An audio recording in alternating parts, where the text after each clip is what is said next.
Joining us now, Arun Nehru, one of the young guns from the DMK who won from the Perambalur Lok Sabha constituency. Thank you very much for your time. Congratulations. Thank you. You won against a heavyweight.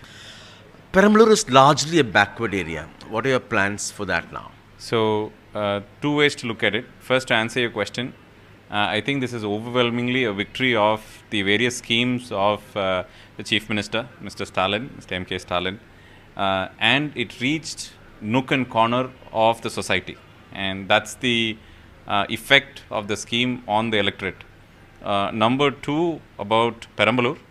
Perambalur is basically out of 6 constituencies, and River Kaveri runs through it, and 2 of them are downstream and 4 of them are upstream. Basically, they are two very arid regions because of the altitude, and primarily it's agrarian, and right now we have the largest industries also there. So, for example, the shoe factory that was started under Mr. Stalin about 2.5 years ago is one of the largest employers, employing up to 50,000 people. So, there are good amount of people who are wanting to work and trained. So, we are looking forward to increasing such industries, for one. And number two is the long-standing demand of getting railways through the constituency is actually in good gear now. Primarily because the availability of factories, the availability of goods being able to move through the railways rather than passengers is actually very attractive for the railways too. So, railways and job creation is going to be the focus area of my work. You are an alumnus of Bradley and later Harvard. How important is for young people like you to make a political plunge?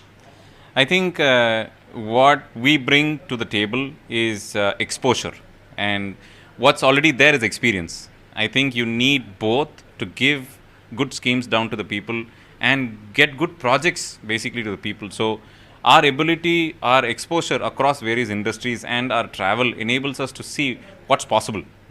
And the experience of our seniors would really help us set that in motion. So, it's a good combination of the seniors and youngsters like us to come inside the fold and represent, with honor, Tamil Nadu.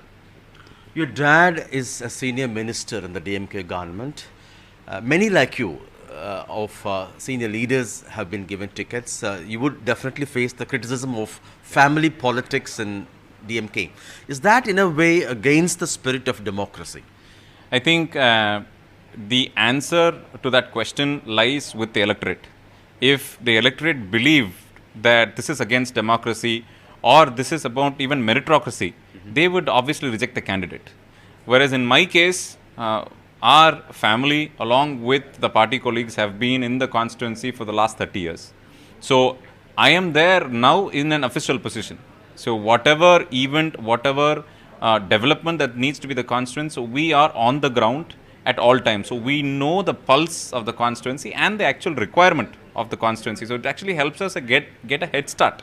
And I think by this election, I strongly believe that the criticism is nothing compared to the benefits that we can bring to the constituency because of the knowledge of the constituency. Does it also deny some other eligible meritorious candidate the opportunity to represent, to become an MP? So, like I always said, there are better candidates, better people, better opportunities for people. But I think what our leader saw in me was the ability to execute schemes for the government. And there can be only one person, right? That's the law. And there obviously would be the criticism of not being able to get a chance. But I think I will answer those criticisms with my ability to execute good projects. And that's my answer. There is also a trend of wealthy, affluent candidates alone able to contest and win elections. Is that a kind of an unhealthy trend? I think it's a very narrow metric to look at, right? After 91, India has grown by leaps and bounds. So, the average wealth distribution has also increased. So, what I see is not a sudden trend. It's the trend that started from 91 onwards. So, the side effect of that would be the candidate's ability to grow in asset and to grow, their balance sheets. That's the after effects of the economic boom, I would say. But if you look at it from a narrow perspective of candidates, I don't think that's going to answer the full picture, right? So you should look at a candidate from his experience, from his ability to attract industries, from his ability to solve the problems of the people. So that's the way I look at it. Not the ability to spend for campaigning and to sustain one in politics? I think if that's true, then none of the candidates below a median line of the assets would have won. I don't think that's just one particular criteria that's going to help in winning or losing. Lastly, the DMK, the ruling DMK has won 40 on 40, both in Tamil Nadu and Puducherry. What's the larger message you see? There are two messages.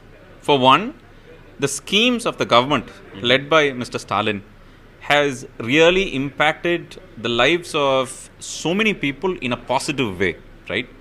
I will tell you an example. The amount of women participating as labor, right? All India average is 27%. In Tamil Nadu, it's 54%. So the free bus scheme actually helped them get to work and actually improve the economy. So if you think certain people look at it as a free scheme, but we see it as in a holistic way. How can we get people to work and as well as improve the economy? So I think the message is very clear. The schemes really work and it's actually helping people. Second, the arrogance is not going to work. You cannot sit on top of our heads and tell us what to do. For a simple reason that Tamil Nadu state and its culture has always been progressive. So you can't come from a different culture or a different perspective and say your culture is bad and you have to move on. And that's what happened in the last 10 years. I think people have just gotten enough and they said, look, you have to work as a coalition across the country because it needs checks and balances.